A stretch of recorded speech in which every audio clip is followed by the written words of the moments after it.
ఏమిటి? 4 గంటల ముందు క్యాన్సిల్ చేస్తే కూడా డబ్బులు రావా? ఏప్రిల్ నుంచి రైల్వే టికెట్ క్యాన్సిలేషన్ రూల్స్ పూర్తిగా మారబోతున్నాయి. మీరు తెలుసుకోకపోతే మీ డబ్బులు పోవడం ఖాయం. రైలు బయలుదేరడానికి 48 గంటల ముందు వరకు రద్దు చేస్తే కనీస ఛార్జ్ మాత్రమే కోత పడేది. కానీ ఈ నియమం ప్రకారము 72 గంటలకు పెంచారు. అంటే 3 రోజుల ముందే టికెట్ రద్దు చేసుకోవాలి. 48 గంటల నుండి 12 గంటల మధ్య రద్దు చేస్తే 25% మాత్రం కోత ఉండేది. కానీ ఇప్పుడు 72 గంటల నుండి 24 గంటల మధ్య రద్దు చేస్తేనే 25% కోత పడుతుంది. 12 గంటల నుండి 4 గంటల ముందు వరకు రద్దు చేస్తే 50% కోత ఉండేది. కానీ ఇప్పుడు 24 గంటల నుండి 8 గంటల ముందు వరకు రద్దు చేస్తేనే 50% కోత పడుతుంది. రైలు బయలుదేరడానికి 4 గంటల కంటే తక్కువ సమయం ఉంటే రిఫండ్ వచ్చేది కాదు. కానీ ఇప్పుడు రైలు బయలుదేరడానికి 8 గంటల కంటే తక్కువ సమయం ఉంటే అస్సలు రిఫండ్ రాదు. లేట్ అయితే మనీ గాన్.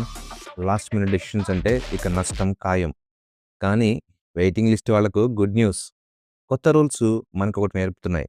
ఏంటంటే ప్లాన్ ఎర్లీ, డిసైడ్ ఎర్లీ, లేకపోతే పే హెవీలీ.